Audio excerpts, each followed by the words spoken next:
Hello dear students. In my first video I have explained you about the basic concept relating to the fund flow statement.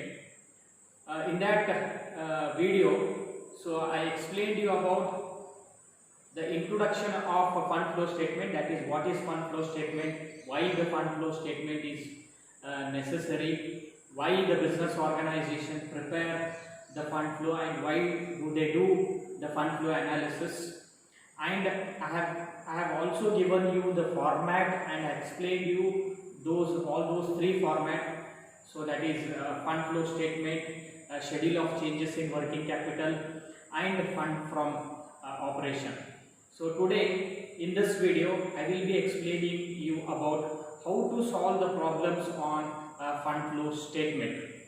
So here I have chosen the last year 2019 KUD question paper.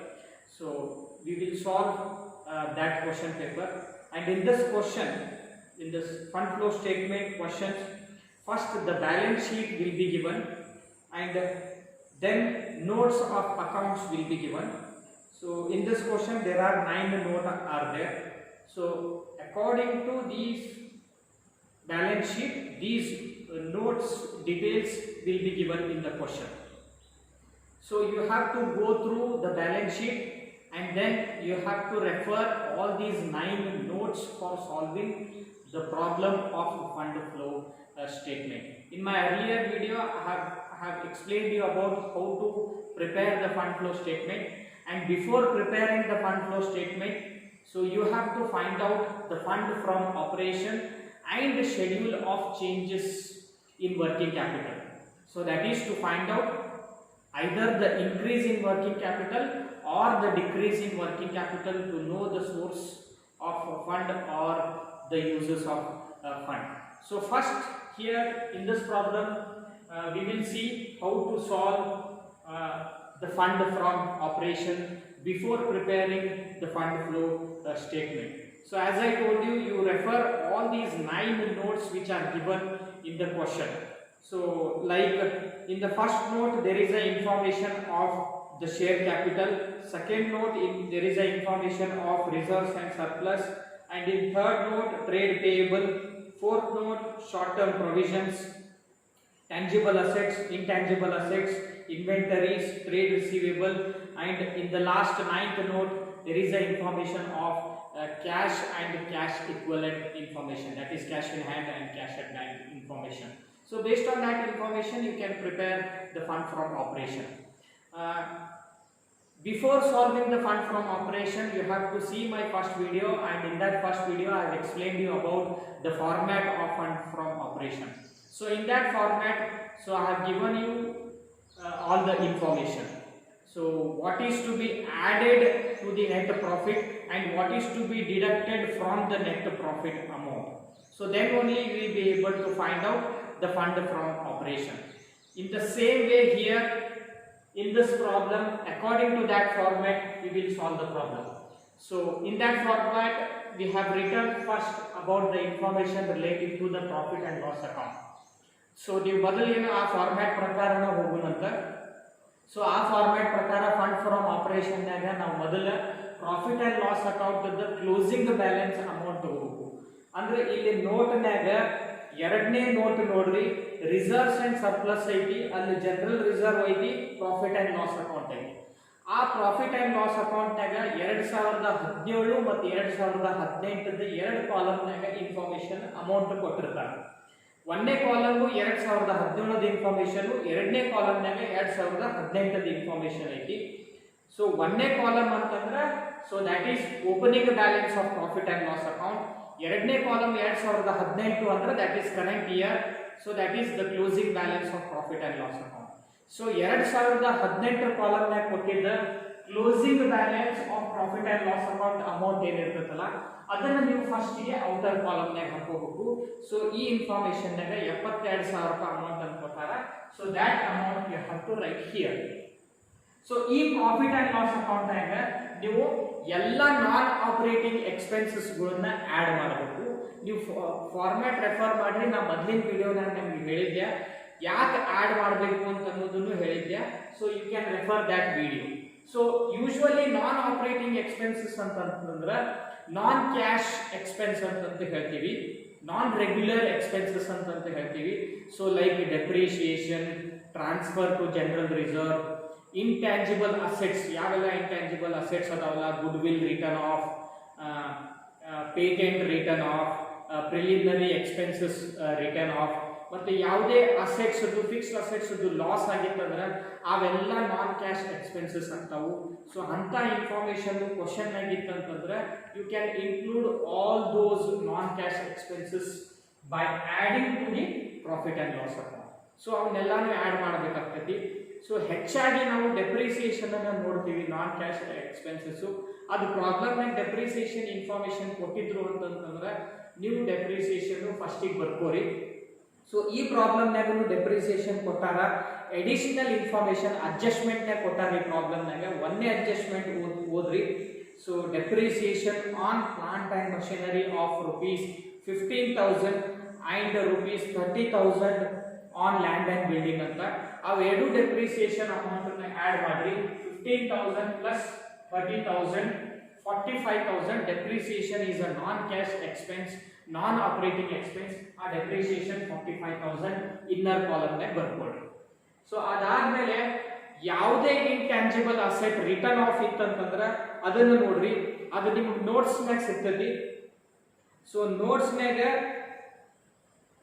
ಇಲ್ಲಿ ಎರಡನೇ note reserves and surplus ಅಂತ ಐತಿ, ಮತ್ತ 5ನೇ ನೋಟ್ನಾಗ tangible asset ಐತಿ, 6ನೇ ನೋಟ್ನಾಗ intangible asset ಅಂತ ಐತಿ. Intangible asset ನಾಗ there is a information of goodwill. So ಆ ಗುಡ್ ವಿಲ್ ಲಾಸ್ಟ್ ಇಯರ್ ಗೆ ಅಮೌಂಟ್ ಗೆ ಕಂಪೇರ್ ಮಾಡಿದ್ರೆ ಈ ವರ್ಷ ಅಮೌಂಟ್ 2018 ಅಮೌಂಟ್ ಕಡಿಮೆ ಆಗೈತಿ. So that is written off. So goodwill written off ಅಂತ ಹಾಕೊಂಡು ಡಿಫರೆನ್ಸ್ ಅಮೌಂಟ್ ಬರ್ಕೋಬೇಕು. ಗುಡ್ ವಿಲ್ ಅಮೌಂಟ್ 2017 1,72,500 ಐತಿ. 2018 ಕಡಿಮೆ ಆಗೈತಿ, ಅಂದ್ರೆ ಅದು 1,35,000 ಆಗೈತಿ. The difference between that to is 37,500. So that will be a good will written of. ಈ ಪ್ರಾಬ್ಲಮ್ ನಾಗ ಇಂಟ್ಯಾಂಜಿಬಲ್ ಅಸೆಟ್ ಇನ್ಫಾರ್ಮೇಶನ್ ಅಂತಂದ್ರೆ ಗುಡ್ ವಿಲ್ ಒಂದ ಐತಿ, ಪೇಟೆಂಟ್ ಅದು ಕೊಟ್ಟಿಲ್ಲ. ಯಾವ್ದಾರ ಪ್ರಾಬ್ಲಮ್ ನಾಗ ಪೇಟೆಂಟ್ ಅದು ಕೊಟ್ಟಿದ್ರು ಅಂತಂದ್ರೆ ಅದನ್ನು ನೀವು ಇಲ್ಲೇ ಇನ್ಕ್ಲೂಡ್ ಮಾಡಬೇಕು. ಯಾವುದೇ ರೀತಿಯಾದಂತ ರಿಟರ್ನ್ ಆಫ್ ಇರಲಿ, all those return off you should add it to the profit and loss account closing balance. Goodwill return off ಇರಬಹುದು, preliminary expenses return off ಇರಬಹುದು, shares return off ಇರಬಹುದು, debentures return off ಇರಬಹುದು. So ಯಾವುದೇ return of ಇದ್ರೂ ಅವೆಲ್ಲ ನಾನ್ operating expenses ಆಗ್ತಾವು, ಅವನ್ನೆಲ್ಲಾನು ನೀವು ಇಲ್ಲೇ add ಮಾಡ್ರಿ. ಈ ಪ್ರಾಬ್ಲಮ್ ನಾಗ ಗುಡ್ವಿಲ್ ರಿಟರ್ನ್ ಆಫ್ ಅಷ್ಟೇ ಇನ್ಫಾರ್ಮೇಶನ್ ಐತಿ. ಸೊ ಅದನ್ನ ಇಲ್ಲಿ ಬರ್ತೀವಿ. ಸೊ ಅದಾದ್ಮೇಲೆ ಸೊ ನೆಕ್ಸ್ಟ್ ನೋಟ್ 2 ನೋಡ್ರಿ, ಅಲ್ಲಿ ರಿಸರ್ವ್ಸ್ ಅಂಡ್ ಸರ್ಪ್ಲಸ್ ಐತಿ. So that is general reserves ಅಂತ ಐತಿ. ಜನರಲ್ ರಿಸರ್ವ್ಸ್ 2017 60,000 ಐತಿ, 2018 1,05,000 ರೂಪಾಯಿ. ಅಂದ್ರೆ ಇನ್ಕ್ರೀಸ್ ಆಗೈತದ. ಅಂದ್ರೆ ಸೊ ಪ್ರಾಫಿಟ್ ಅಮೌಂಟ್ ನಾಗಿಂದ ಆ ಅಮೌಂಟ್ ಅನ್ನ ಜನರಲ್ ರಿಸರ್ವ್ ಗೆ ಟ್ರಾನ್ಸ್ಫರ್ ಮಾಡ್ಯಾರ ಅಂತ. ಜನರಲ್ ರಿಸರ್ವ್ ಅಂದ್ರೆ it is nothing but the profit amount retained by the business organization for the sake of future purpose. So ಮುಂದಿನ ಆಗು ಹೋಗುಗಳಿಗೆ, ಖರ್ಚು ವೆಚ್ಚಗಳಿಗೆ ಬಳಸಕ್ಕಂತ ಈ ವರ್ಷ ಬಂದಿದ್ದ ಪ್ರಾಫಿಟ್ ಅನ್ನ ಇಟ್ಕೊಂಡಿದ್ದಕ್ಕೆ ನಾವು ರಿಟೇನ್ ಅರ್ನಿಂಗ್ಸ್ ಅಂತ ಹೇಳ್ತೀವಿ. ಅದ ಜನರಲ್ ರಿಸರ್ವ್. ನಿಮಗೆ ಇಲ್ಲಿ ವೆರಿ ಇಂಪಾರ್ಟೆಂಟ್ಲಿ ಒಂದು ಕ್ವಶನ್ ತಲೆಯಾಗ ಬರ್ಬೋದು, ಒಂದು ಡೌಟ್ ತಲೆಯಾಗ ಬರ್ಬೋದು. ಜನರಲ್ ರಿಸರ್ವ್ ಅಂದ್ರೆ ನಾನು ನಿಮಗೆ ಹೇಳಿದ್ದೆ ರಿಟೇನ್ ಅರ್ನಿಂಗ್ಸ್ ಅಂತ. Retain earnings is one of the source of capital. Sir ಮತ್ತೆ one of the source of capital ಇದ್ರೆ ನಾವು ಸೋರ್ಸಸ್ ಫಂಡ್ ಫ್ಲೋ ಸ್ಟೇಟ್ಮೆಂಟ್ ನಾಗ ಸೋರ್ಸಸ್ ಸೈಡ್ ಹಾಕ್ಬೋದಲ್ರಿ, ಮತ್ತೆ ಇಲ್ಲಿ ನಾನ್ ಆಪರೇಟಿಂಗ್ ಎಕ್ಸ್ಪೆನ್ಸಸ್ ಕಡೆ ಯಾಕೆ ಹಾಕಿವಿ ಜನರಲ್ ರಿಸರ್ವ್ ಅಂತ ನಿಮ್ಗೆ ಆ ಟೈಪ್ ಡೌಟ್ ಬರ್ಬೋದು. ನೆನಪಿರಲಿ, ಜನರಲ್ ರಿಸರ್ವ್ ರಿಟೇನ್ ಅರ್ನಿಂಗ್ಸ್ ಅಂತಂದ್ರೆ it is not a flow of fund. General reserve ಅಂದ್ರೆ it is a part of profit. ಅದಕ್ಕೆ ಇದ್ರ ಜೊತೆ ನಾವು ಇದನ್ನ ಆಡ್ ಮಾಡಿದ್ವಿ ಜನರಲ್ ರಿಸರ್ವ್ ಅಂತ. ಸೊ ಪ್ರಾಫಿಟ್ ನಾಗಿಂದ ಅಮೌಂಟ್ ನಾವು ತೆಗೆದಿಟ್ಕೊಂಡಿರ್ತೇವೆ, ರಿಟೇನ್ಡ್ ಅರ್ನಿಂಗ್ಸ್ ಅಂತೇಳಿ. ಆ ಅಮೌಂಟ್ ತೆಗೆದಿಟ್ಕೊಂಡಿದ್ದಕ್ಕೆ ಅದಕ್ಕೆ ಇದನ್ನ ಆಡ್ ಮಾಡಿದ್ವಿ. ಈ ಜನರಲ್ ರಿಸರ್ವ್ ರಿಟೇನ್ ಅರ್ನಿಂಗ್ಸ್ ಇಂದ ಇನ್ಫ್ಲೋ ಆಗಂಗಿಲ್ಲ. ಅದಕ್ಕೆ ನಾವು ಇದನ್ನ ಫಂಡ್ ಫ್ಲೋ ಸ್ಟೇಟ್ಮೆಂಟ್ ನಾಗ ಸೋರ್ಸಸ್ ಸೈಡ್ ಹಾಕಂಗಿಲ್ಲ. ಸೋರ್ಸಸ್ ಸೈಡ್ ನಾವು ಇಕ್ವಿಟಿ ಶೇರ್ಸ್ ಅಂತ ಮಾಡ್ತೀವಿ. ಇಕ್ವಿಟಿ ಶೇರ್ಸ್ ಇಂದ ಇನ್ಫ್ಲೋ ಆಕೈತಿ, ಡಿಬೆಂಚರ್ ಇಂದ ಇನ್ಫ್ಲೋ ಆಕೈತಿ, ಲೋನ್ ಇಂದ ಇನ್ಫ್ಲೋ ಆಕೈತಿ. ಆದ್ರೆ ಜನರಲ್ ರಿಸರ್ವ್ ಇಂದ there will be neither inflow nor outflow. So ಅದಕ್ಕೆ ಈ general reserve part of profit ಇರೋದ್ರಿಂದ ಆ ಪ್ರಾಫಿಟ್ ಜೊತೆ ನಾವು ಈ ಜನರಲ್ ರಿಸರ್ವ್ ಅನ್ನ ಆಡ್ ಮಾಡ್ತೀವಿ.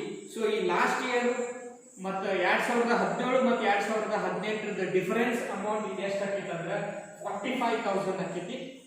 ಆ 45,000 ಅನ್ನ ನೀವು ಇಲ್ಲಿ ಬರ್ಕೋಬೇಕಾಗ್ತದೆ. ಸೊ ಇದರ ಬಿಟ್ಟ ನೋಟ್ಸ್ ಒಳಗೆ ಮತ್ತೆ ಯಾವುದು ಇನ್ಫಾರ್ಮೇಶನ್ ಇಲ್ಲ. ಅಡ್ಜಸ್ಟ್ಮೆಂಟ್ ನಾಗ ಇನ್ಫಾರ್ಮೇಶನ್ ಐತಿ. So that is interim dividend of ₹30,000 has been paid ಅಂತ ಹೇಳಿ ಆ ಇಂಟೀರಿಯಂ ಡಿವಿಡೆಂಡ್ 30,000 ಹಾಕೋರಿ. Why? Because interim dividend is also a non operating expense, non cash expense.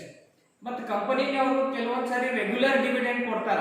Regular expense ಆಗ್ಬೋದಲ್ರಿ, ನಾನ್ ಆಪರೇಟಿಂಗ್ ಎಕ್ಸ್ಪೆನ್ಸ್ ಯಾಕೆ ಆಗಂಗಿಲ್ರಿ ಅಂತ ಕೇಳ್ಬೋದು ನೀವು. ಸೊ ಡಿವಿಡೆಂಡ್ ಅಮೌಂಟ್ ನಾವು ಜನರಲ್ ರಿಸರ್ವ್ ಹಂಗ ಡಿವಿಡೆಂಡ್ ಅಮೌಂಟ್ ನಾವು ಪ್ರಾಫಿಟ್ ನಾಗಿಂದನ ತಗೊಂಡು ಕೊಡ್ತೀವಿ. ಸೊ ಅದಕ್ಕ ಮತ್ತೆ ಹೊಳ್ಳಿ ನಾವು ಇದನ್ನ ಪ್ರಾಫಿಟ್ ಗೆ ಆಡ್ ಮಾಡ್ತೀವಿ ಫಂಡ್ ಫ್ಲೋ ಆಪರೇಷನ್ಸ್ ಅನ್ನು. In the same way income tax will also be paid from the profit.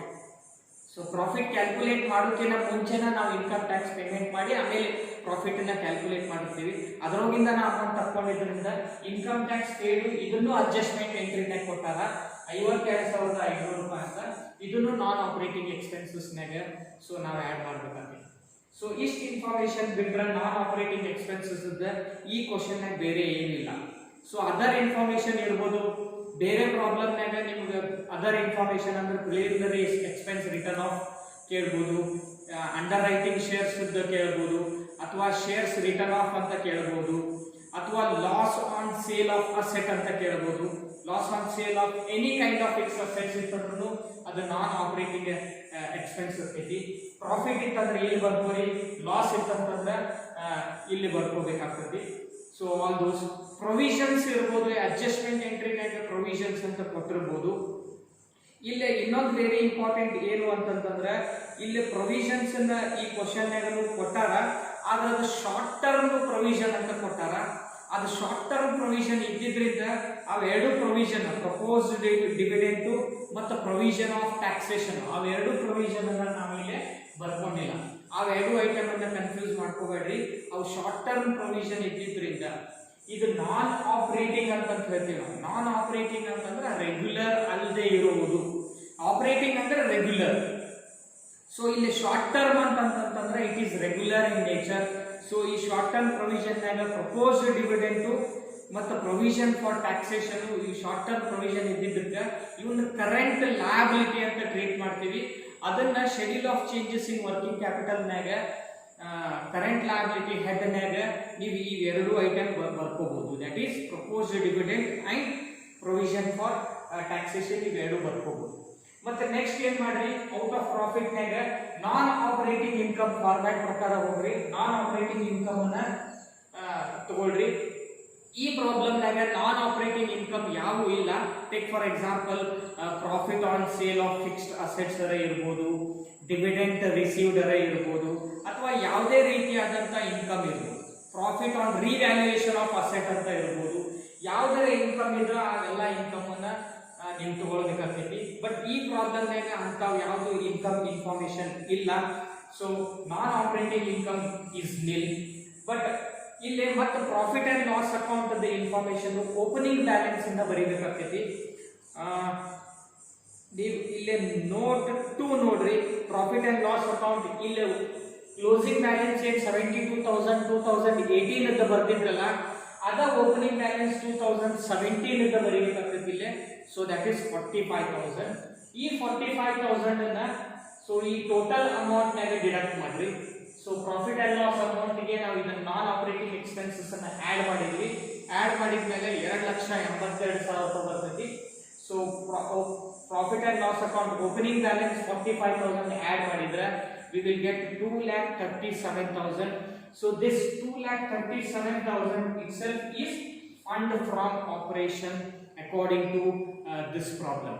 So I hope ಈ ಪ್ರಾಬ್ಲಮ್ ನಿಮ್ಗೆ ಅರ್ಥ ಆಗ್ತೈತಿ ಅಂತ ಅನ್ಕೊಂಡಿನಿ. ಸೊ ನೀವು ಮೊದಲು ನೀವು ಫಾರ್ಮ್ಯಾಟನ್ನು ರೆಫರ್ ಮಾಡಿರಿ. ನಾನ್ ಆಪರೇಟಿಂಗ್ ಎಕ್ಸ್ಪೆನ್ಸಸ್ ಯಾವೆಲ್ಲ ಅದಾವು, ನಾನ್ ಆಪರೇಟಿಂಗ್ ಇನ್ಕಮ್ ಯಾವೆಲ್ಲ ಅದಾವು, ಅದು ಅರ್ಥ ಆಯಿತು ಅಂತಂದರೆ easily you can calculate fund from operation. So first you have to calculate fund from operation.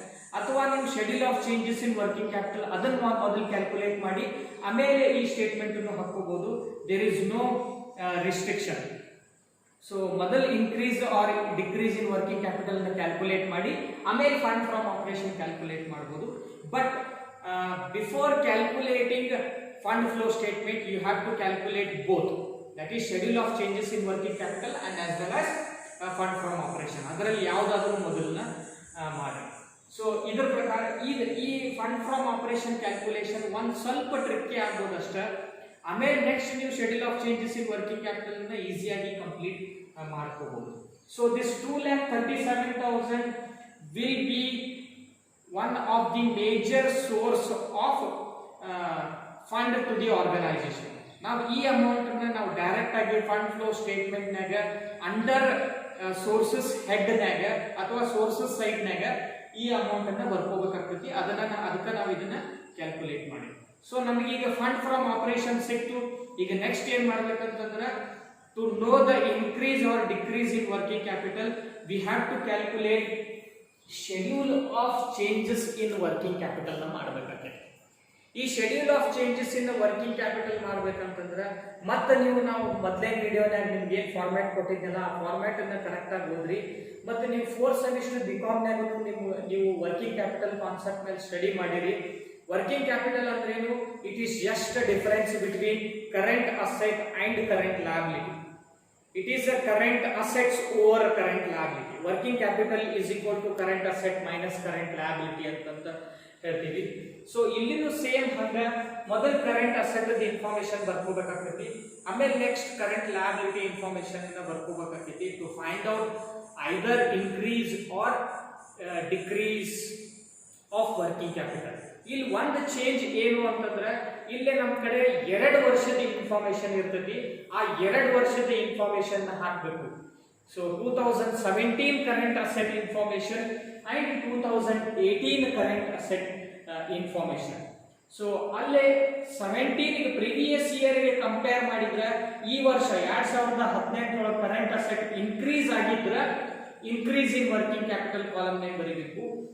Current liability increase ಆಗಿದ್ರೆ decrease in working capital column ನಾಗ ಬರೀಬೇಕು. ಅದನ್ನ ಒಂದೊಂದು ಐಟಮ್ ಬರ್ದಾಗ ನಿಮ್ಗೆ ಗೊತ್ತಾಗ್ತೈತಿ. ಮೊದಲು ಏನ್ ಮಾಡ್ರಿ ಅಂತಂದ್ರೆ ಈ ಫಾರ್ಮ್ಯಾಟ್ ಹಾಕೊಳ್ರಿ. So you have to put 5 column. So 1ನೇ ಕಾಲಮ್ ಪರ್ಟಿಕ್ಯುಲರ್ಸ್ ಹಾಕೊಳ್ರಿ. ಸೊ 2017 ಕ್ವಶನ್ ಕೊಟ್ಟಿದ್ದ 2017 ಮತ್ತೆ 2018 ಕಾಲಮ್ ಹಾಕೊಳ್ರಿ. ಸೊ 3rd ಕಾಲಮ್ ನಾಗ ಇನ್ಕ್ರೀಸ್ ಇನ್ ವರ್ಕಿಂಗ್ ಕ್ಯಾಪಿಟಲ್ ಅಂತ ಬರೀರಿ. 4th ಕಾಲಮ್ ನಾಗ ಡಿಕ್ರೀಸ್ ಇನ್ ವರ್ಕಿಂಗ್ ಕ್ಯಾಪಿಟಲ್ ಅಂತ ಬರೀಬೇಕು. ಸೊ ಈ ಫಾರ್ಮ್ಯಾಟ್ ಅನ್ನ ಹಾಕೋ ಟೈಮ್ನಾಗ ಅಥವಾ ಕ್ಯಾಲ್ಕುಲೇಷನ್ ಮಾಡೋ ಟೈಮ್ನಾಗ ನಿಮ್ಗೆ ವರ್ಕಿಂಗ್ ಕ್ಯಾಪಿಟಲ್ ಕ್ಯಾಲ್ಕುಲೇಷನ್ ರೂಲ್ಸ್ ಗೊತ್ತಿರ್ಬೇಕು. ಏನು ಅಂತಂದ್ರೆ ಕರೆಂಟ್ ಅಸೆಟ್ ಇನ್ಕ್ರೀಸ್ ಆದಾಗ ವರ್ಕಿಂಗ್ ಕ್ಯಾಪಿಟಲ್ ಇನ್ಕ್ರೀಸ್ ಆಕೈತಿ, ಕರೆಂಟ್ ಅಸೆಟ್ ಡಿಕ್ರೀಸ್ ಆದಾಗ ವರ್ಕಿಂಗ್ ಕ್ಯಾಪಿಟಲ್ ಡಿಕ್ರೀಸ್ ಆಕೈತಿ, ಕರೆಂಟ್ ಲಯಬಿಲಿಟಿ ಇನ್ಕ್ರೀಸ್ ಆದಾಗ ವರ್ಕಿಂಗ್ ಕ್ಯಾಪಿಟಲ್ ಡಿಕ್ರೀಸ್ ಆಕೈತಿ, ಕರೆಂಟ್ ಲಯಬಿಲಿಟಿ ಡಿಕ್ರೀಸ್ ಆದಾಗ ವರ್ಕಿಂಗ್ ಕ್ಯಾಪಿಟಲ್ ಇನ್ಕ್ರೀಸ್ ಆಗುತ್ತೆ. ಅಂದ್ರೆ ಕರೆಂಟ್ ಅಸೆಟ್ಗೂ ಮತ್ತು ವರ್ಕಿಂಗ್ ಕ್ಯಾಪಿಟಲ್ಗೂ ಪಾಸಿಟಿವ್ ರಿಲೇಷನ್ ಐತಿ, ಕರೆಂಟ್ ಲಯಬಿಲಿಟಿ ಮತ್ತು ವರ್ಕಿಂಗ್ ಕ್ಯಾಪಿಟಲ್ಗೆ ನೆಗೆಟಿವ್ ರಿಲೇಷನ್ ಐತಿ. ಅಂದ್ರೆ ಕರೆಂಟ್ ಅಸೆಟ್ ವರ್ಕಿಂಗ್ ಕ್ಯಾಪಿಟಲ್ ಅಂತಂದ್ರೆ ಅವೆರಡು ಒಂದಕ್ಕೊಂದು ಸಮ ಆಗಿ ಹೋಗ್ತಾವು, ಇವು ಅಪೋಸಿಟ್ ಆಗಿರ್ತವೆ ಕರೆಂಟ್ ಲಯಬಿಲಿಟಿ ಮತ್ತು ವರ್ಕಿಂಗ್ ಕ್ಯಾಪಿಟಲ್. ಸೊ ಇಲ್ಲಿ ನಾವು ಫಸ್ಟ್ ಏನ್ ಮಾಡಬೇಕು ಅಂತಂದ್ರೆ ನಂಬರ್ ಪಾಯಿಂಟ್ ಎ ಅಂತ ಹಾಕೊಂಡು ಕರೆಂಟ್ ಅಸೆಟ್ ಅಂತ ಹೆಡ್ಡಿಂಗ್ ಬರ್ಕೋರಿ ಫಸ್ಟ್. ಸೊ ಕರೆಂಟ್ ಅಸೆಟ್ ಯಾವ ಅಂತ ನಿಮ್ಗೆಲ್ಲ ಗೊತ್ತಿದ್ದೈತಿ. So like inventories, trade receivables, cash and cash equivalents, trade receivables ನಾಗ ಡೆಟರ್ಸ್ ಇರ್ಬೋದು, ಬಿಲ್ಸ್ ರಿಸೀವೇಬಲ್ ಇರ್ಬೋದು, ಅವನ್ನೆಲ್ಲ ಇನ್ಫಾರ್ಮೇಶನ್ ಹಾಕೋಬೇಕು 1 by 1. ಕ್ವಶನ್ ನಾಗ ಯಾವ್ದು ಕೊಟ್ಟಿರ್ತಾರ ಸೊ ಅದ್ರ ಪ್ರಕಾರ. ಸೊ ಕ್ವಶನ್ ನಾಗ ನೀವು ಬ್ಯಾಲೆನ್ಸ್ ಶೀಟ್ ರೆಫರ್ ಮಾಡಿಬಿಟ್ರ ಅಂತಂದ್ರೆ ಅಲ್ಲಿ ಕ್ಲಿಯರ್ ಆಗಿ ಕೊಟ್ಟಿರ್ತಾರೆ current assets and current liabilities ಅಂತ ಹೆಡ್ಡಿಂಗ್ ಕೊಟ್ಟಿರ್ತಾರ. ಸೊ ಫಸ್ಟ್ ನೀವು ಕರೆಂಟ್ ಅಸೆಟ್ ಹೆಡ್ಡಿಂಗ್ ಅನ್ನ ರೆಫರ್ ಮಾಡಿಕೊಂಡು ಅದ್ರ ಪ್ರಕಾರ ಇನ್ಫಾರ್ಮೇಶನ್ ಬರೆದು ಅಮೌಂಟ್ ಬರ್ಕೊಂತಾನೆ ಹೋಗ್ಬೇಕು. ಸೊ ಇಲ್ಲಿ ಕರೆಂಟ್ ಅಸೆಟ್ ಹೆಡ್ಡಿಂಗ್ ನಾಗ ಒಂದೇ ಇನ್ವೆಂಟರಿ ಕೊಟ್ಟಾರ. ಇನ್ವೆಂಟರಿ ಒಳಗೆ ಸ್ಟಾಕ್ ಐತಿ. ಸ್ಟಾಕ್ 2017ರ ಅಮೌಂಟ್ 1,15,500 ಐತಿ, 2018ರ ಅಮೌಂಟ್ 1,63,500 ಐತಿ. ಅಂದ್ರೆ ಇಲ್ಲಿ ಸ್ಟಾಕ್ ಅನ್ನೋದು ಕರೆಂಟ್ ಅಸೆಟ್ ಅದ. ಈ current asset previous year compare ಮಾಡಿದ್ರೆ ಈಗ ಏನಾಗೈತಿ, ಇನ್ಕ್ರೀಸ್ ಆಗೈತಿ. So stock current asset has been increased from 1,15,500 to 1,63,500. ಎಷ್ಟು ಇನ್ಕ್ರೀಸ್ ಆಗೈತೆ ಅಂದ್ರೆ 48,000 ರೂಪಾಯಿ ಇನ್ಕ್ರೀಸ್ ಆಗೈತೆ. ಸೊ ಅದನ್ನ increase in working capital amount ನಾಗ ಬರ್ಕೊಳ್ಳೋದು. ಡಿಕ್ರೀಸ್ ಇನ್ ಕಾಲಮ್ ನಾಗ ಡ್ಯಾಶ್ ಹಾಕ್ಬಿಡ್ರಿ ಅಥವಾ ಹಂಗೆ ಸುಮ್ಮನೆ ಬಿಟ್ಬಿಡ್ರಿ. ಸೊ ಹಿಂಗೆ ಕರೆಂಟ್ ಅಸೆಟ್ ಅದು ಎಲ್ಲ ಬರ್ಕೊಂತ ಹೋಗೋದು. ಎರಡನೇ ಇನ್ಫಾರ್ಮೇಶನ್ ಕ್ವಶನ್ ನಾಗ ಏನೈತೆ ಅಂದ್ರೆ ಟ್ರೇಡ್ ರಿಸೀವೇಬಲ್ಸ್ ಐತಿ. Under the head trade receivables debtors ಮತ್ತು ಬಿಲ್ಸ್ ರಿಸೀವೇಬಲ್ ಐತಿ. ಡೆಟರ್ಸ್ 2,40,000 3,00,000, ಇಲ್ಲಿನೂ 60,000 ಇನ್ಕ್ರೀಸ್ ಆಗೈತಿ. So increase in working capital ನಾಗ ಹಾಕೊಂಡಿವಿ. ಸೊ ಡೆಟರ್ಸ್ ಅಂತ ಅಂದ್ಕೊಳ್ಳೇನ ಕೆಲವೊಂದು ಸಾರಿ ಪ್ರಾಬ್ಲಮ್ ನಾಗ ಡೆಟರ್ಸ್ ಹೆಡ್ ಒಳಗೆ ಪ್ರೊವಿಷನ್ ಫಾರ್ ಡೌಟ್ಫುಲ್ ಡೆಟ್ ಅನ್ನು ಕೊಡಬಹುದು. ಆ provision for doubtful debt amount debtors ಒಳಗೆ ಡಿಡಕ್ಟ್ ಮಾಡಿ ಆಮೇಲೆ ಔಟರ್ ಕಾಲಮ್ ನಾಗ ಇಲ್ಲಿ ಅಮೌಂಟ್ ಹಾಕೋಬೇಕು 2 ವರ್ಷದ. ಈ ಪ್ರಾಬ್ಲಮ್ ನಾಗ provision for doubtful debt information ಇಲ್ಲ. So there is no need to take consider that provision for doubtful debt. So directly amount ಹಾಕೋದು. ಸೊ ಬಿಲ್ಸ್ ರಿಸೀವೇಬಲ್ 2017ರಾಗ 30,000 ಐತಿ, 18ರಾಗ 45,000 ಐತಿ. ಅಂದ್ರೆ 15,000 ರೂಪಾಯಿ ಇನ್ಕ್ರೀಸ್ ಆಗೈತಿ. ಅದನ್ನು increase in working capital column ನಾಗ ಹಾಕೊಂಡಿವಿ. So next cash and cash equivalent head ಐತಿ. ಕ್ಯಾಶ್ ಇನ್ ಹ್ಯಾಂಡ್ 2017ರ 22,500, 2018ರದ 15,000. ಇಲ್ಲಿ ನೋಡ್ರಿ ವರ್ಕಿಂಗ್ ಕರೆಂಟ್ ಅಸೆಟ್ ಏನಾಗೈತಿ, ಡಿಕ್ರೀಸ್ ಆಗೈತಿ. 2017ರದ 22,500 ಇದ್ದಿದ್ದ 2018ರಾಗ 15,000. ಅಂದ್ರೆ 2017ರಾಗ ನಮ್ಮ ಕೈಯಾಗ ಕ್ಯಾಶ್ ಎಷ್ಟಿತ್ತು, 22,500 ಇತ್ತು. ಆದ್ರೆ 2018ರಾಗ ನಮ್ಮ ಕೈಯಾಗ ಕ್ಯಾಶ್ ಎಷ್ಟೈತಿ, 15,000 ಐತಿ. ಅಂದ್ರೆ 7,500 ರೂಪಾಯಿ ಕಡಿಮೆ ಆಗೈತಿ. So there is a decrease in working capital. ಆ 7,500 decrease in working capital amount ಹಾಕೋಣ. Very simple. So current asset ಏನಾರ ಇನ್ಕ್ರೀಸ್ ಆಗಿತ್ತು ಅಂತಂದ್ರೆ ಇನ್ಕ್ರೀಸ್ ಇನ್ ವರ್ಕಿಂಗ್ ಕ್ಯಾಪಿಟಲ್ ನಾಗ ಹಾಕೋರಿ, ಡಿಕ್ರೀಸ್ ಆಗಿತ್ತು ಅಂದ್ರೆ ಡಿಕ್ರೀಸ್ ಇನ್ ವರ್ಕಿಂಗ್ ಕ್ಯಾಪಿಟಲ್ ನಾಗ ಹಾಕೋರಿ. The difference amount. So that's it. Cash at bank ನಮಗೆ ಇಲ್ಲಿ ಕಡಿಮೆ ಆಗೈತಿ. ಲಾಸ್ಟ್ ಇಯರ್ 15,000 ಇತ್ತು, ಈ ವರ್ಷ 12,000 ಐತಿ, 3,000 ಕಡಿಮೆ ಆಗೈತಿ. So decrease in working capital ನಾಗ ಹಾಕೋರಿ. ಸೊ ಎಲ್ಲ ಕರೆಂಟ್ ಅಸೆಟ್ ಅಮೌಂಟ್ ಇನ್ಫಾರ್ಮೇಶನ್ ಹಾಕಿದಾದ್ಮೇಲೆ ಆ ಕರೆಂಟ್ ಅಸೆಟ್ ಕಾಲಮ್ ಅನ್ನ ಟೋಟಲ್ ಮಾಡಿ 2017ರದ್ದು ಮಾಡಿ 2018ರದ್ದು ಟೋಟಲ್ ಮಾಡಿ ಇಡ್ರಿ. So to find out the working capital. ಅದಾದ್ಮೇಲೆ ಬಿ ಅಂತ ಹಾಕೊಂಡು ಕರೆಂಟ್ ಲಯಬಿಲಿಟಿ ಹೆಡ್ಡಿಂಗ್ ಹಾಕೊಳ್ರಿ. ಕರೆಂಟ್ ಲಯಬಿಲಿಟಿ ಯಾವ್ಯಾವ ಬರ್ತಾವಲ್ಲ ಅವೆಲ್ಲ ಅದನ್ನು ಕ್ವಶನ್ ನಾಗ ಸೊ ಕೊಟ್ಟಿರ್ತಾರ. ಸೊ ಕರೆಂಟ್ ಲಯಬಿಲಿಟಿ ಅಂತ ಕೊಟ್ಟಿರ್ತಾರ. ಇಲ್ಲಿ 2 ಇನ್ಫಾರ್ಮೇಶನ್ ಕೊಟ್ಟಾರ, trade payable and short term provisions ಅಂತ ಕೊಟ್ಟಾರ. So short term provisions are short term borrowings. So ಇಲ್ಲಿ ಟ್ರೇಡ್ ಪೇಯಬಲ್ ಒಳಗ ಕ್ರೆಡಿಟರ್ಸ್ ಐತಿ ಮತ್ತು ಬಿಲ್ಸ್ ಪೇಯಬಲ್ ಐತಿ. ಸೊ ಕ್ರೆಡಿಟರ್ಸ್ ಅಮೌಂಟ್ ಇನ್ಕ್ರೀಸ್ ಆಗೈತಿ. ಇಲ್ಲಿ ನೋಡ್ರಿ ನಾವೀಗ ಕರೆಂಟ್ ಲಯಬಿಲಿಟಿ ಬಂದೇವಿ. ಇಲ್ಲಿ ಇನ್ಕ್ರೀಸ್ ಆಗೈತಿ. ಕರೆಂಟ್ ಲಯಬಿಲಿಟಿ ಇನ್ಕ್ರೀಸ್ ಆದ್ರೆ ವರ್ಕಿಂಗ್ ಕ್ಯಾಪಿಟಲ್ ಏನಾಕೈತಿ, ಡಿಕ್ರೀಸ್ ಆಕೈತಿ. ಆ ಡಿಕ್ರೀಸ್ ಕಾಲಮ್ ನಾಗ ಹಾಕೋದು. ಹಂಗಾಗಿ ಇಲ್ಲಿ ಬಿಲ್ಸ್ ಪೇಯಬಲ್ ಇದು ಇನ್ಕ್ರೀಸ್ ಆಗೈತಿ, ಕರೆಂಟ್ ಲಯಬಿಲಿಟಿ ಇನ್ಕ್ರೀಸ್ ಆಗೈತಿ, ಸಾರಿ ಡಿಕ್ರೀಸ್ ಆಗೈತಿ. ಸೊ ಇಲ್ಲಿ ಇನ್ಕ್ರೀಸ್ ಇನ್ ವರ್ಕಿಂಗ್ ಕ್ಯಾಪಿಟಲ್ ನಾಗ ಹಾಕೋದು. ಕರೆಂಟ್ ಲಯಬಿಲಿಟಿ ಸೊ ಇಲ್ಲಿ ಡಿಕ್ರೀಸ್ ಆಗಿದ್ರಿಂದ ಇನ್ಕ್ರೀಸ್ ಇನ್ ವರ್ಕಿಂಗ್ ಕ್ಯಾಪಿಟಲ್ 6,000 ಇಲ್ಲಿ ಹಾಕೊಂಡಿವಿ. ಸೊ ಹಂಗ ಶಾರ್ಟ್ ಟರ್ಮ್ ಪ್ರೊವಿಷನ್ಸ್ ಒಳಗ propose dividend and short term provisions ಇವೆರಡು ಅಮೌಂಟ್ ಇಲ್ಲಿ ಏನಾಗ್ಯಾವ ಅಂತಂದ್ರೆ ಈ 2 ಇನ್ಕ್ರೀಸ್ ಆಗ್ಯಾವ. ವರ್ಕಿಂಗ್ ಕ್ಯಾಪಿಟಲ್ ಡಿಕ್ರೀಸ್ ಕಾಲಮ್ ನಾಗ ಹಾಕೊಂಡಿವಿ. ಸೊ ಇದನ್ನ ಇದು ಕರೆಂಟ್ ಲಯಬಿಲಿಟಿ ಇಲ್ಲಿ total ಮಾಡಿದಾದ್ಮೇಲೆ so a minus b working capital a minus b, so that is this amount minus this amount. Working capital is what, current assets minus current liability. ಈ ಎರಡು amount deduct ಮಾಡಿದ್ರೆ so you will get working capital. So increase or decrease in amount ಗೊತ್ತಾಗಿಲ್ಲ, ಇಲ್ಲಿ working capital amount ಅಷ್ಟೇ ಗೊತ್ತಾಕೈತಿ. So ಈ working capital amount ಗೊತ್ತಾದ್ಮೇಲೆ ಇಲ್ಲೇ ಬಾಜುಕನ increase in working capital column total ಮಾಡ್ರಿ, ಆಮೇಲೆ decrease in working capital amount ಅನ್ನ ಟೋಟಲ್ ಮಾಡ್ರಿ. ಸೊ ಟೋಟಲ್ ಮಾಡಿದಾಗ you will come to know whether there is a increase in working capital or decrease in working capital.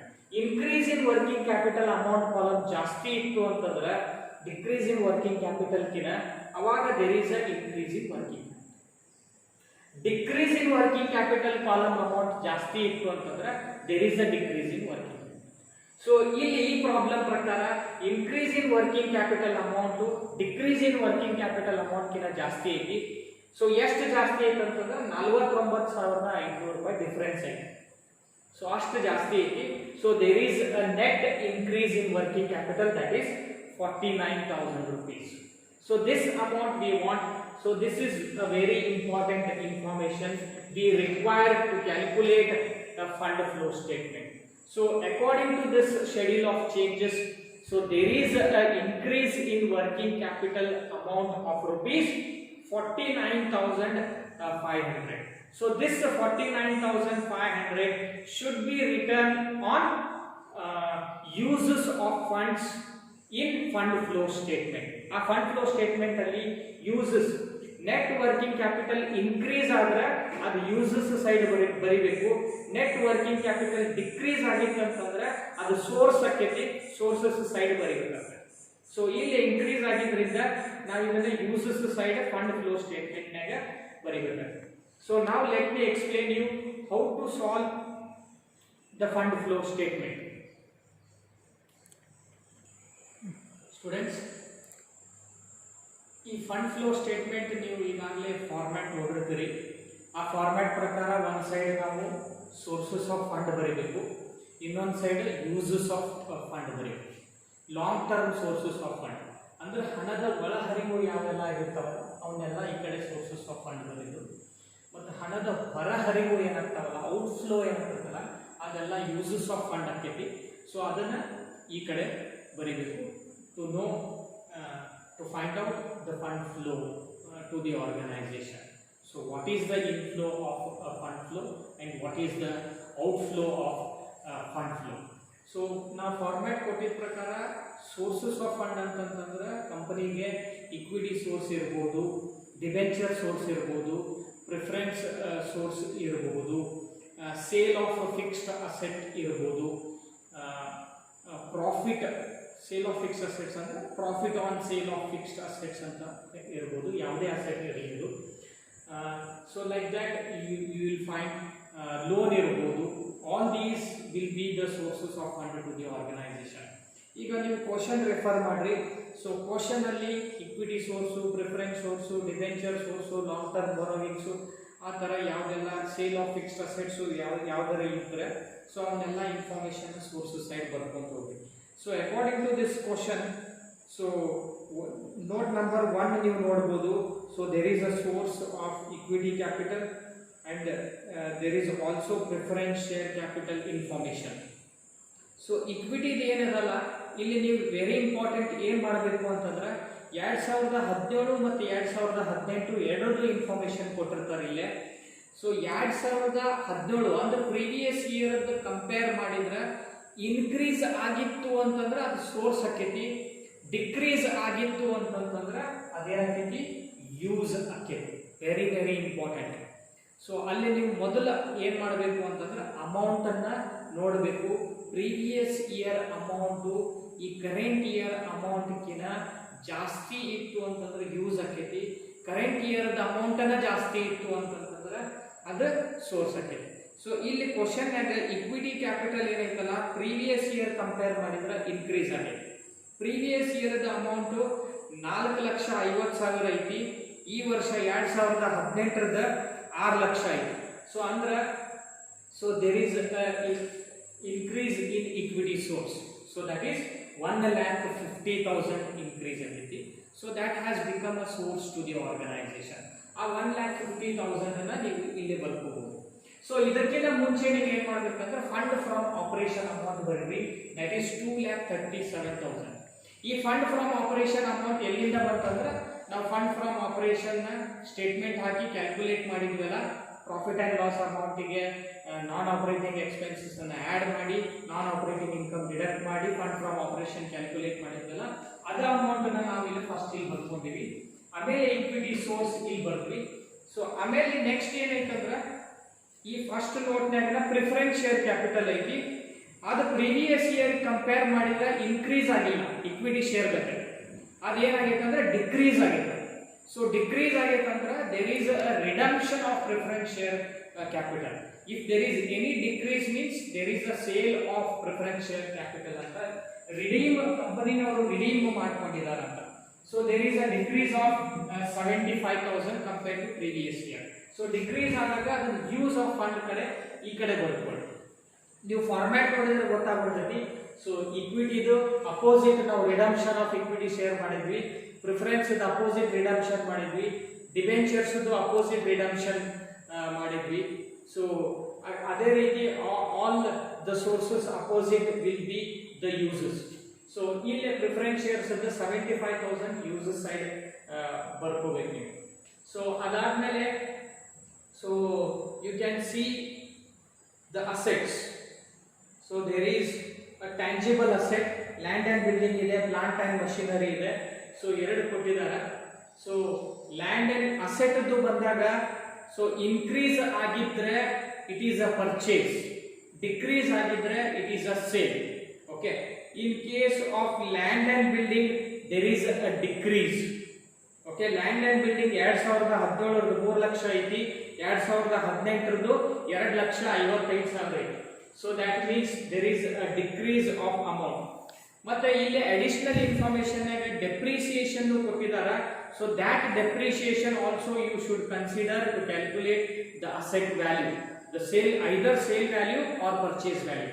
Sale value ಯಾವಾಗ previous year amount ಜಾಸ್ತಿ ಇತ್ತು ಅಂತಂದ್ರೆ ಆ fixed asset sale ಆಗೈತೆ ಅಂತ.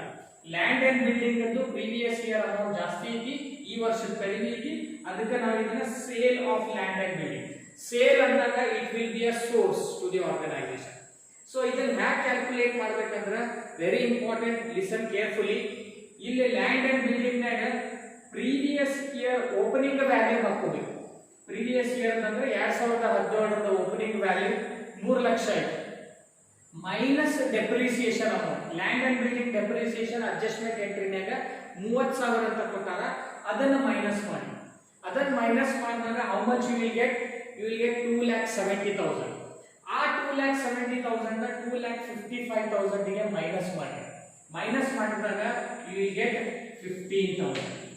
So 15,000 will be the source of a fund to the organization after selling the land and building. So this is how you should calculate.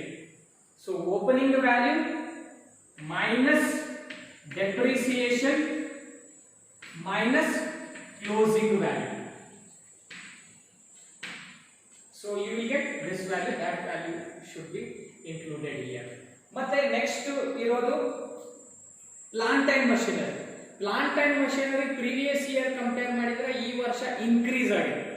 Increase ಆಗೈತೆ ಅಂತಂದ್ರೆ asset ಅನ್ನ purchase ಮಾಡಿದೀವಿ ಅಂತ. So last year asset value 1,20,000 ಇತ್ತು, ಈಗ ಅದೇ asset value 3 lakh ಆಗೈತೆ, ಅಂದ್ರೆ ಇನ್ಕ್ರೀಸ್ ಆಗೈತಿ ಅಂತ. ಪರ್ಚೇಸ್ ಮಾಡಿ ಮತ್ತೆ ಎಕ್ಸ್ಟ್ರಾ ಪರ್ಚೇಸ್ ಮಾಡಿದ. So purchase of plant and machinery. So the use of amount is 1,95,000. ಈ 1,95,000 ಹೆಂಗ್ ಬಂತು? ಸೇಮ್ ಇದೇ ರೀತಿ ಕ್ಯಾಲ್ಕುಲೇಟ್ ಮಾಡಿ. Opening value minus depreciation minus closing value.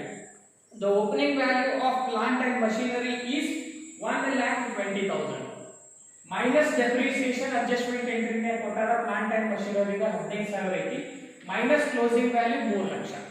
So ಈ 1,20,000 15,000 ರೂಪಾಯಿ ತೆಗೆದ್ರೆ ಸೊ ನಿಮಗೆ ಎಷ್ಟು ಸಿಗ್ತದ್ರಿ? 1,05,000 ಸಿಗ್ತದೆ. ಸೊ 3 ಲಕ್ಷನಾಗ 1,05,000 ತೆಗೆದ್ರೆ you will get 1,95,000. So that 1,95,000 will be the use to the organisation. So ಇದಾದ್ಮೇಲೆ ನೋಟ್ನಾಗ ಬೇರೆ ಏನು ಇನ್ಫಾರ್ಮೇಶನ್ ಇಲ್ಲ. So directly you can go to the adjustment entries. So that is interim dividend pay. Interim dividend pay ಮಾಡಿವಿ ಅಂತಂದ್ರೆ ಇದು use ಆಗುತ್ತೆ, outflow ಆಗುತ್ತೆ. ಸೊ ಅಡ್ಜಸ್ಟ್ಮೆಂಟ್ ಎಂಟ್ರಿನಾಗ 30,000 ಕೊಟ್ಟಾರ. ಹಂಗ ಇನ್ಕಮ್ ಟ್ಯಾಕ್ಸ್ ಪೇಮೆಂಟ್ ಅನ್ನೋ ಐತಿ. ಸೊ ಅದನ್ನು ಅಡ್ಜಸ್ಟ್ಮೆಂಟ್ ಎಂಟ್ರಿನಾಗ 52,500 ಕೊಟ್ಟಾರ, ಅದು ಔಟ್ಫ್ಲೋ ಆಗೈತಿ. ಸೊ ಇವೆಲ್ಲ ಬಿಟ್ಟರೆ ಮತ್ತೆ ಬೇರೆ ಯಾವುದು ಇನ್ಫ್ಲೋ ಆಗಲಿ ಔಟ್ಫ್ಲೋ ಆಗಲಿ ಇನ್ಫಾರ್ಮೇಶನ್ ಇಲ್ಲ. So only these information are there. ಮತ್ತೆ ಲಾಸ್ಟಿಗೆ ಏನ್ ಮಾಡ್ಬೇಕಂತಂದ್ರೆ net increase in working capital amount under uses ಕಾಲಮ್ನಾಗ ಹಾಕೋದು. ಡಿಕ್ರೀಸ್ ಇತ್ತಂತಂದ್ರೆ ನಾವು ಇಲ್ಲಿ ಬರೀತೀವಿ, ಡಿಕ್ರೀಸ್ ಅಮೌಂಟ್ ಇಲ್ಲಿ ಬರೀತೀವಿ. ಆದ್ರೆ ಈ ಪ್ರಾಬ್ಲಮ್ನಾಗ there is a increase in working capital. Schedule of working capital, changes in working capital ನಾವು calculate ಮಾಡಿದ್ವಿ. The same amount you have to write here, that is 49,500 net increase in working capital. So in ಎರಡು total ಮಾಡಿದಾಗ so ಅದು balance ಆಗುತ್ತೆ. So you will get the uses of a fund to the organization and as well as the sources of fund to the organization. So this is how the fund flow statement is prepared. So before preparing the fund flow statement, to know this value we have to prepare fund from operation, and to know either this value or this value we have to prepare the schedule of changes in working capital. So this solution is according to the last year 2019 question paper. Okay students, ಈ 2018 question paper ಇದೆ. question ನಾನು ನಿಮಗೆ share ಮಾಡ್ತೀನಿ. You can refer this question. So even this question is also almost 95% almost like 2019 question paper only. So ಇದರಲ್ಲಿ ಹೊಸದೇನು changes ಅಷ್ಟೊಂದು ಏನೂ ಇಲ್ಲ. So one thing is ಇದರಲ್ಲಿ ಶೇರ್ ಪ್ರೀಮಿಯಂ ಕೊಟ್ಟಿದ್ದಾರೆ. ಆ ಶೇರ್ ಪ್ರೀಮಿಯಮ್ ಅಂತಂತಂದರೆ it is an extra amount paid by the share holders than the face value, above the face value. So ಅಂದರೆ ಅದು ಸೋರ್ಸಸ್ ಆಗುತ್ತೆ. ಅದನ್ನು ಫಂಡ್ ಫ್ಲೋ ಸ್ಟೇಟ್ಮೆಂಟ್ ಒಳಗೆ ನೀವು ಶೇರ್ ಪ್ರೀಮಿಯಂ ಅಂತ ಹಾಕ್ಕೊಂಡು so under the head sources ಇಲ್ಲಿ ಶೇರ್ ಪ್ರೀಮಿಯಂ ಅಂತ ಬರ್ಕೊಂಡು ಆ ಅಮೌಂಟನ್ನು ಬರ್ಕೋಬೇಕು. ಮತ್ತು ನಾನು ನಿಮ್ಗೆ ಮುಂಚೆ ಹೇಳಿದಾಗ ಇಲ್ಲೇ ಡೆಟರ್ಸ್ ಹೇಳಿದ್ನಲ್ಲ, ಸೊ ಇಲ್ಲೇ ಪ್ರೊವಿಷನ್ ಫಾರ್ ಡೌಟ್ಫುಲ್ ಡೆಟ್ ಅಂತ ಅಮೌಂಟನ್ನು ಡಿಡಕ್ಟ್ ಮಾಡಿದ್ದಾರೆ. ಸೊ ಆ ಅಮೌಂಟನ್ನು ಇಲ್ಲೇ ಡಿಡಕ್ಟ್ ಮಾಡ್ಕೋಬೇಕು. Provision for doubtful debt deduct ಮಾಡಿ ಫೈನಲ್ ಅಮೌಂಟ್ 2 ವರ್ಷದ್ದು ಹಾಕ್ಕೊಂಡು so increase or decrease in working capital, so ಆ ಅಮೌಂಟನ್ನು ಹಾಕ್ಕೋಬೇಕಾಗ್ತದೆ. So then apart from this the rest of the things remain same. So ನಾನು ನಿಮಗೆ 2012 ಇಂದ 2019 ವರೆಗೂ ಎಲ್ಲ ಕ್ವಶನ್ಸು ಪ್ಲಸ್ ಸೊಲ್ಯೂಷನನ್ನು ನಿಮ್ಮ ವಾಟ್ಸಪ್ ಗ್ರೂಪಲ್ಲಿ ಶೇರ್ ಮಾಡ್ತೀನಿ. You just practise all those problems. All the problems are almost like this problem only. So you watch my first video and this video very carefully, so then only you will be able to solve all these problems. So later on if you find any difficulty, any queries, you can ask me. Thank you.